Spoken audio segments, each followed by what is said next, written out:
two people. Yeah, we're just gonna keep going. Okay. You can go, you can keep going. Yeah. Keep going. Oh, sorry. I can't know. No, I did the first one. Oh, I was like, what?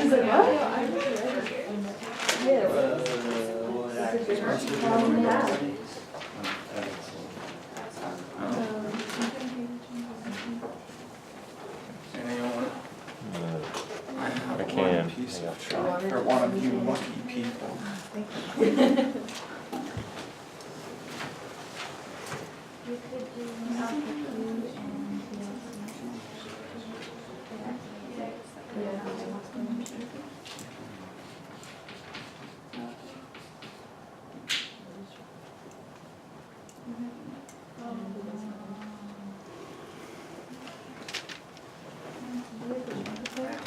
Oh, yeah.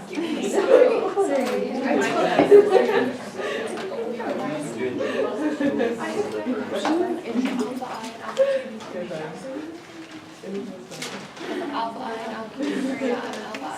I was wondering if anybody was gonna put that. Thank you. What? You saw the job?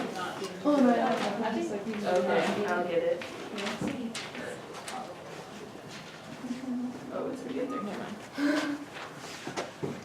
Hey, Scar, will you write something in there for me? No.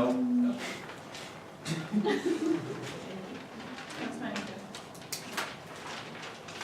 I don't have anything written down anyway, so.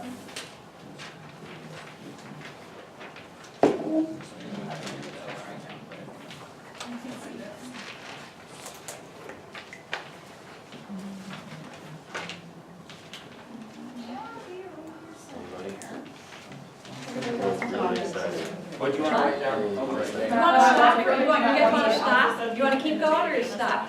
Okay, yeah, who else more? Who has more they could add? Well, I think, I couldn't think of another PKA substrate. And I think I can think of other tumor suppressors and other oncogenic proteins. I don't know what I want, oh, that's what I want to write down. That's why I like that everywhere, trying to figure out what to do. No, I specifically wrote it down in my notes to compare these two. Okay. Oh, there it is.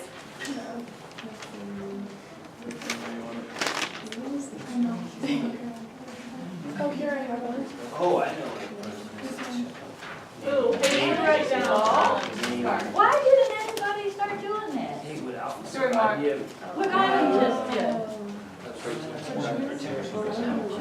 You are halfway. Possibly. AC.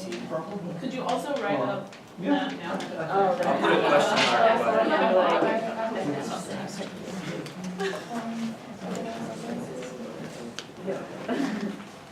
I'll put a question mark by. Okay.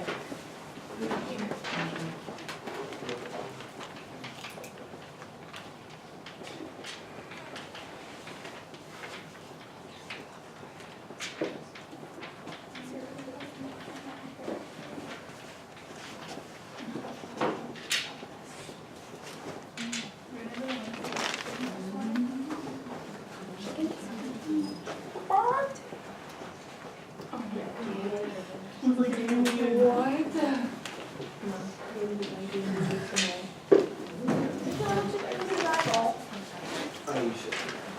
You can do it. Oh, we have to kill it now. It was too close to hatching. It's dead. Sort of.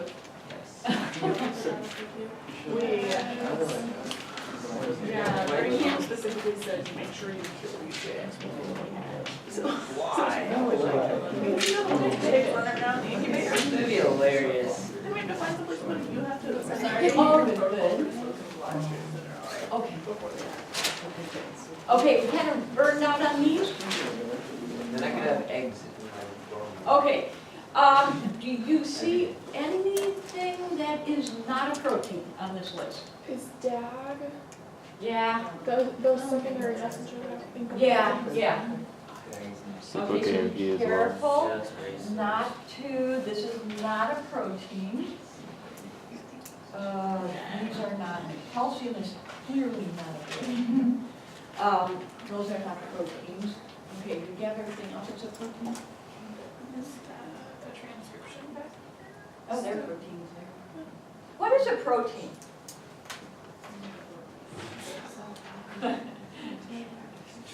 Yeah, not a trick question.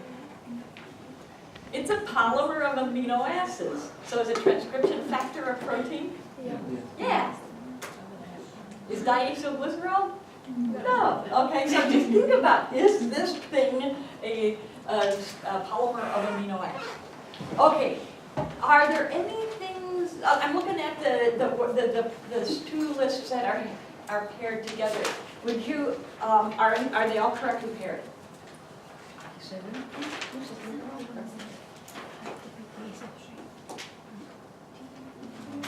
Yeah.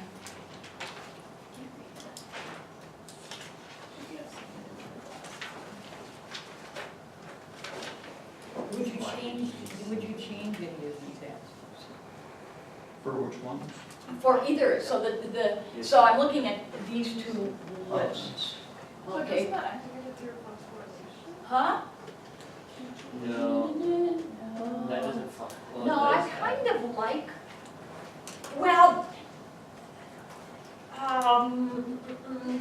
moving the PLC gamma, it probably does get phosphorylated, but just getting it to the cell surface, I think that's what the person What about- meant. I would count it correct. What about glycogen synthase? Doesn't PPP just No. phosphorylate? Oh, no, it doesn't phosphorylate, this is a phosphatase. It takes off. This would remove a phosphate, because that's what Bryles asked. If you remove a phosphatase, could that count? Okay. So I like everything, it's actually a protein in this list that seems to be, yeah. PKA inactivates glycogen synthase, not PKC. Okay, good. And nobody's suggesting. Oh, wait a minute. Do you mean GPCR? I am so dyslexic. Okay, I don't know why I'm so dyslexic with that name. Okay, that would be another, I think the last time I asked this on the test, I did put 4 blanks for, so this is essentially the same thing as this in this particular case, I don't know. In the case, in the story we went through. But I would have, I looked at older tests and noticed that I would put 4 blanks here. Okay, so let me modify some of the proteins that are oncogenic and tumor suppressor. PI3 kinase, clearly. PTEN is clearly a tumor suppressor gene. RAS is potently oncogenic. ADP ribosylase, no, generally you don't get cancer from bacterial toxins. And we do have an ADP ribosylase in our cell called PARP, and there are one of the cancer drugs that some people get is a drug that actually inhibits ADP ribosylase, but it doesn't have any oncogenic activity.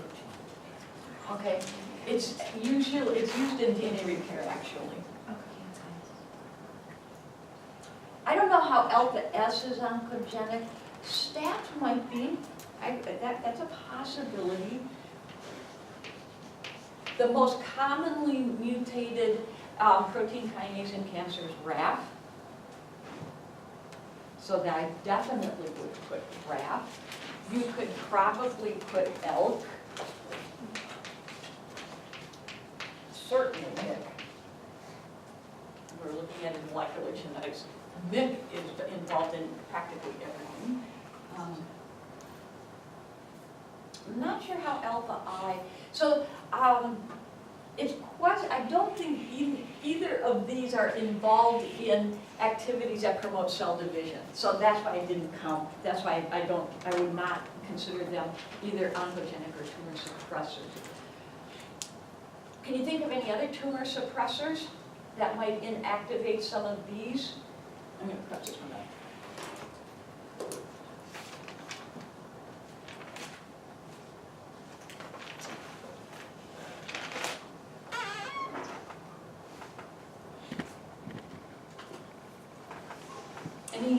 see anything on the board that you could probably also list in this particular tumor suppressor combo?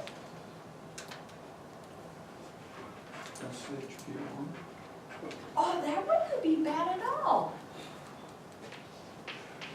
Oh, so what does that mean, and what else can we list as oncogenic? And is that dephosphorylate? Yeah, it dephosphorylates what?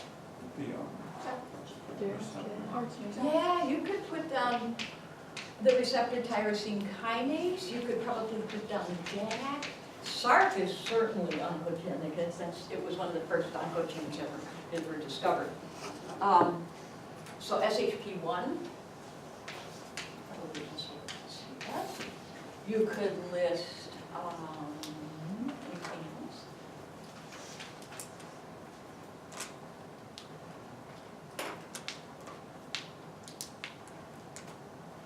the important, Hmm? or, I don't remember how you pronounced it, but with the rack. Okay, RAC. Yeah, RAC is actually is associated with cancers. Role, we didn't cover role. Oh, whoops, but it's over here. RAC belongs over here, back row. Okay, any of these proteins that we've listed over here? Some over here.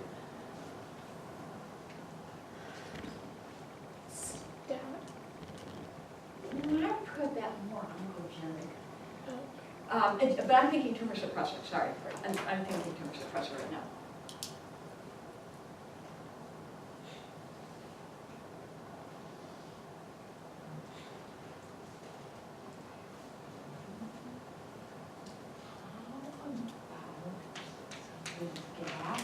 How about for RAS?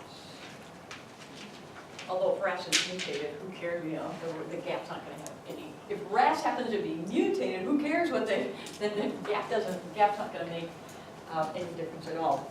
But if RAS is just overly active because there is constant signaling from the receptor tyrosine kinase, gap could have some tumor suppressor function. Okay, so on the test tomorrow, you know that's going to be page 2 of your test. Because page 1 is reserved for significant similarities and differences. Let's see, so make sure you don't list things that are not proteins, because that's just an easy way to lose a point. And just make sure that you just hit the protein. I'm more concerned that you are not distinguishing between proteins and non-proteins. Okay, so that's probably going to be the biggest. I knew that. Okay, you want to do these? Oh, great. Okay, some of them are good. Yeah. So can we include these protein names on our cheat sheets? Yeah. So I'm Even in like a chart like this, or? no. No, because is this a protein name? No. Simple. So sorry, no. You know, you could sit and spend the next several hours memorizing this list, but I chose this list because it's not going to appear on the test tomorrow. The test's already written. I had to write it in order to choose what am I going to ask here. Okay, but you could memorize it. I mean, I think that's a lousy strategy, but you could memorize it. Yes. So, yeah, no, not four.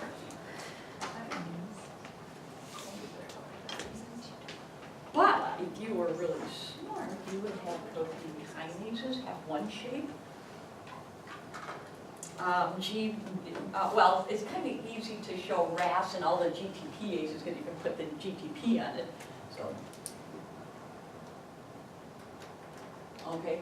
So I tried to draw receptor tyrosine kinases about the same way. G protein coupled receptors the same way. G protein, the alpha proteins, and the beta gamma proteins kind of the same way. Okay.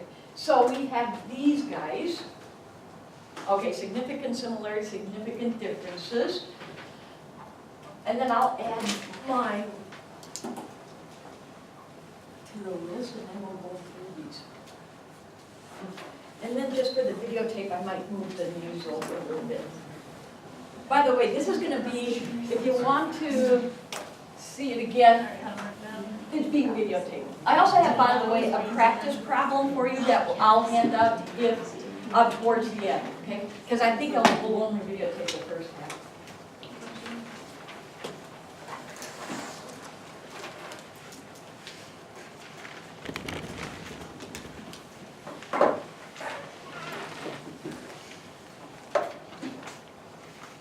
Okay. I'll hit these first.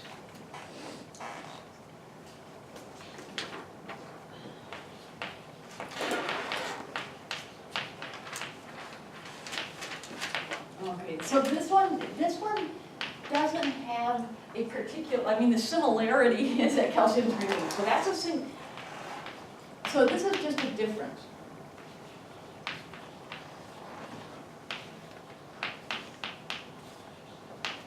Okay.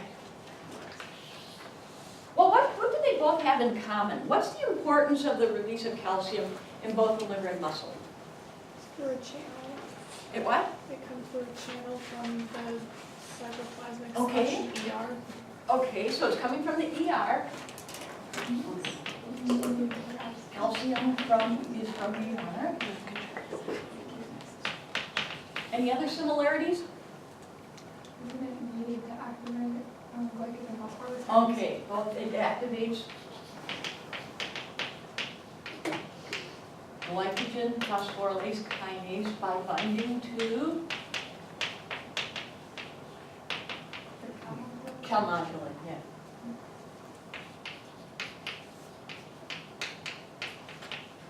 Calmodulin, no, cyclic AMP that was discovered when I was in graduate school, and so it was, boy, everybody was all excited about cyclic AMP. Then calmodulin was discovered, and everybody got excited about calmodulin. Okay, differences.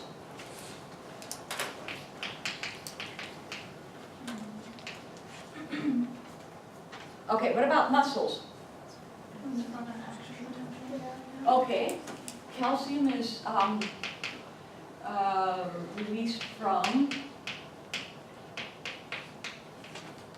a voltage-gated channel, so that the action potential of a nerve impulse.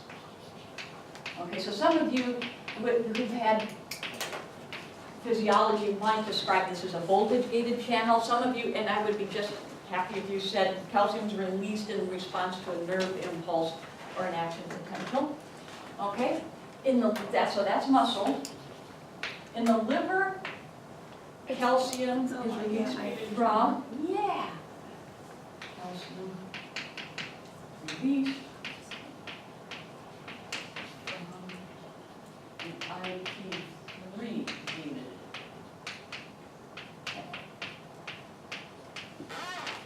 Okay.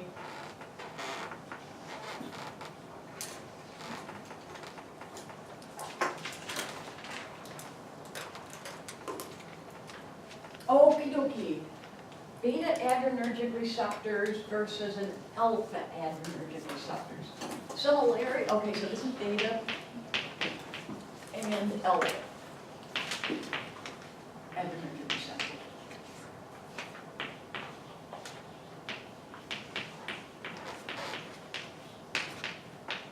Okay, similarity? They're both activated by epinephrine. Yep, epinephrine, their natural ligand is epinephrine. Okay, they're both epinephrine. Okay, let's see if I can do this. G protein coupling site. Okay, that's a good similarity. Okay, differences. Beta does what? Activates PKA. Yeah, beta activates alpha S, and alpha activates alpha Q. Okay, so we could do that one. Okay, the alpha subunit versus versus the beta subunit.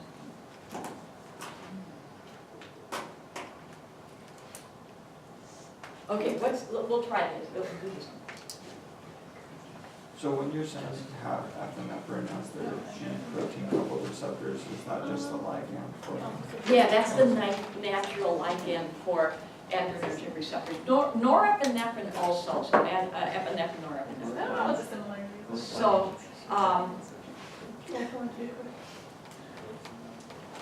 and I think there's a difference in probably affinity between epinephrine and norepinephrine on the various receptors. So some have a higher affinity for norepinephrine, some have a higher affinity for epinephrine, but I'm not sure which one's which. Although it's easy to find. Okay, so beta, gamma, beta, so what is it? We have alpha. Okay, and beta, gamma. Okay. Okay, the similarities. Oh, we can come up with bizarre similarity. Okay, similarities, we can do it. We can do it.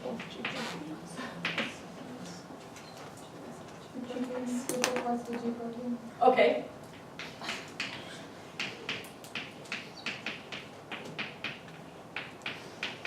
Okay. Anything else? They both can activate an effector. Yeah. Yes, they can.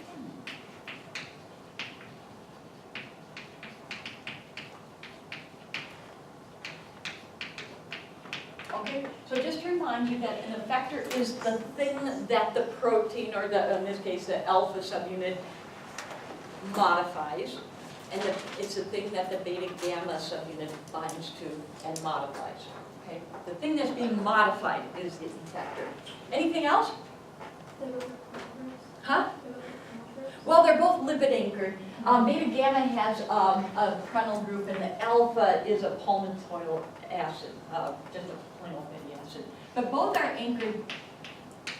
Oops.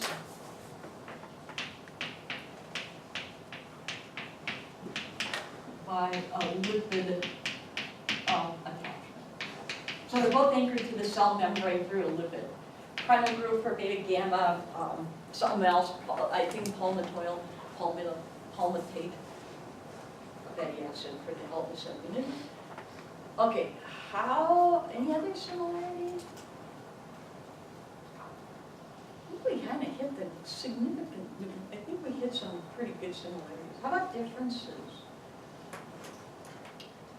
The alpha subunit's the only one that can be bound to GTP or Yeah, GTP. so alpha, I guess you could say alpha subunit is a GTP base. You didn't have to say beta gamma, what is that? It has no enzymatic activity. Has no enzymatic activity.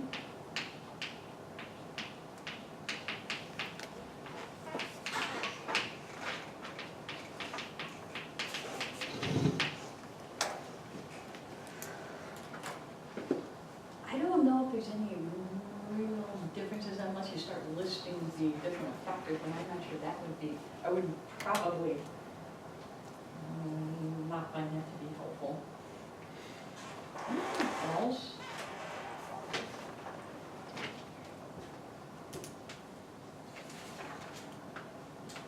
Could you put for a similarity that they're both affected by the pertussin toxin? Yeah, you could say that.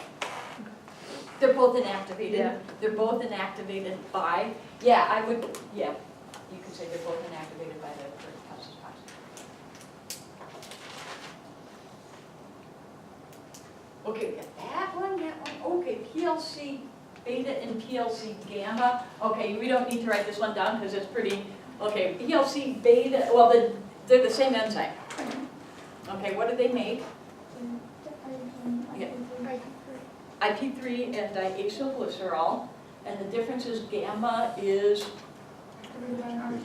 yep, activated by an RTK, so it has an SH2 homology domain, and PLC beta is activated by an alpha Q subunit. Okay. epinephrine versus acetylcholine. I think that would be in the heart. Okay? So so what's the similarity between epinephrine and acetylcholine? At least its function in the heart. They're both affecting the heart rate. Okay, they both? Okay, can you say something first about the receptor that they each bind to? It's a G protein coupled receptor. I would not consider that tremendously significant, but what could you further say about their similarity? Yeah. What's the effector? Just adenylyl cyclase. Yeah. So both of them have adenylyl cyclase.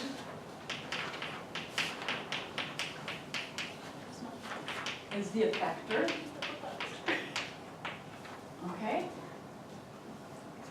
And they both influence the heart rate. They bind to G protein coupled receptors to influence heart rate. Okay. Let's see, differences.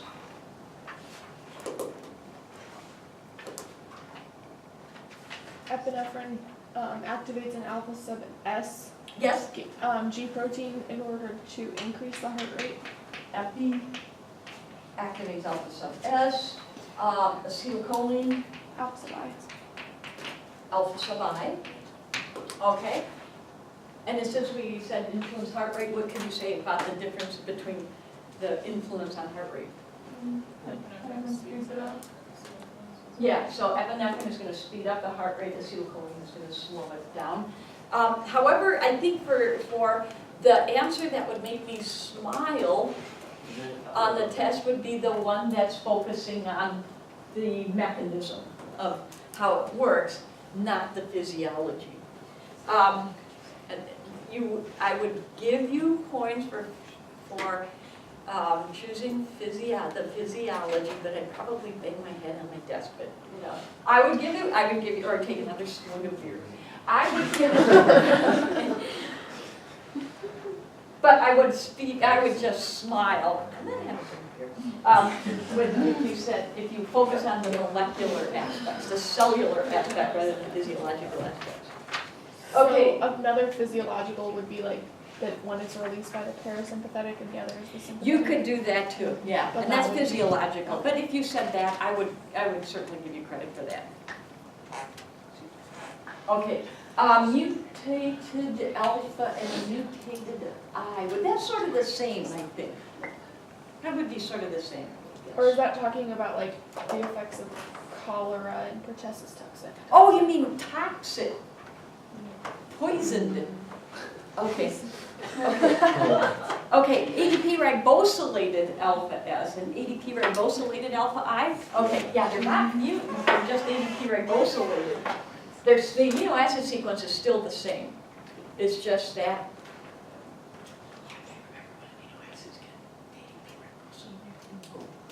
Is it lysine? I probably didn't tell you, but it's not lysine. No, something else. It's something else, not lysine. No, I didn't. And I completely forgot. I should know because we covered CARP in molecular genetics, but I forgot. Okay, here are mine. Let's see if we. Okay, so these are significant similarities, differences that had appeared on previous tests, but are not appearing on your test.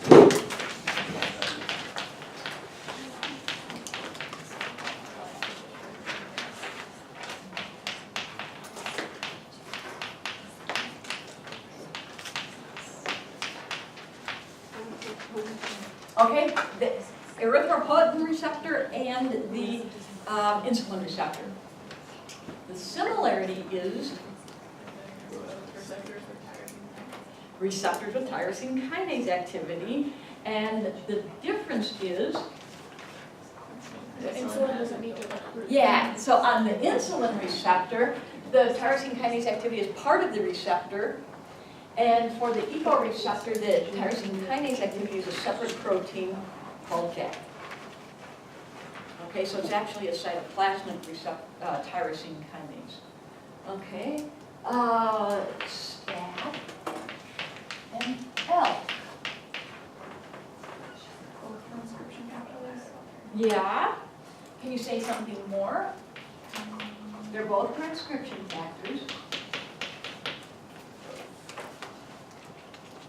That will promote cell survival. Okay, they activate genes. Notice I didn't say they transcribe genes. For cell division, cell survival. Okay, anything else? Because I wouldn't accept transcription factors as being significant. You would have to say, this would probably be edgy, it would be better than just saying transcription factors. But what activates these transcription factors? Protein kinases. They're both phosphorylated. Okay, STAT has to be phosphorylated on the tyrosine in order to be active. ALK is Phosphorylated. either a serine or a threonine, but they both have to be phosphorylated. Okay, so both are phosphorylated.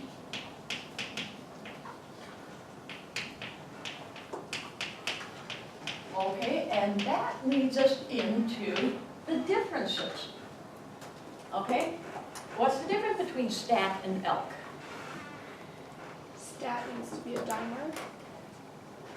Well, so would ELK, unfortunately. Oh, okay. Because all transcription factors have to buddy up. What phosphorylates? Yeah, so this would be by JAK. Or you could say it's tyrosine phosphorylated. ELK is phosphorylated by ERK. Okay, so again, this would be more of a look at your pathway to look at, yeah, they both have to be phosphorylated. This you could use as a significant similarity, but I think it would kind of give you, you would struggle for identifying the differences.